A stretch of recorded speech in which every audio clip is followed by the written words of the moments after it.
guys, kanina nasusunog tong lugar na to dito sa may Masagana Town Center. Matagal na yan dito sinusunog, pero hindi pa rin naaalis yung mga nakatira dito. Kanginang umaga nag-umpisa to sunog, buti naapulan na ngayong apoy guys. May mga naka-standby pa rin dito na fire truck. Ayun guys, may mga usok pa rin. Ayan busy sila ay mga tao na sa labas. Ayun, ilang beses na yung nasunog dito So kita mo naman, nandyan pa rin sila.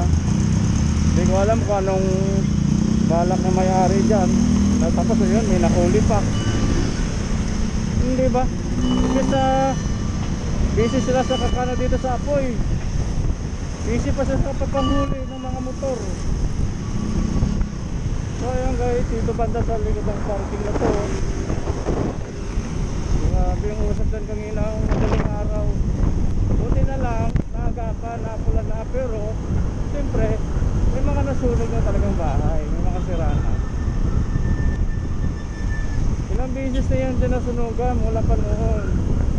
Walang yata nila paalis yung mga nakatira dyan, pero hindi pa rin nila mapaalis-alis. Kasi nga naman, ano yan dyan mga subdivision yung katabi, tapos mall,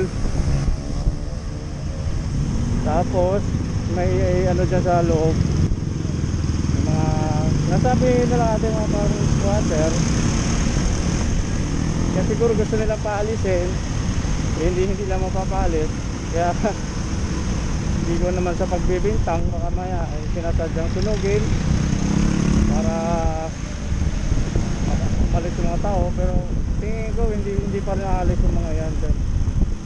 Magkakagulo na lang. Lumalaban yung mga tao dyan pag pinapaalis. Matatapang yung mga tao dyan sa looban.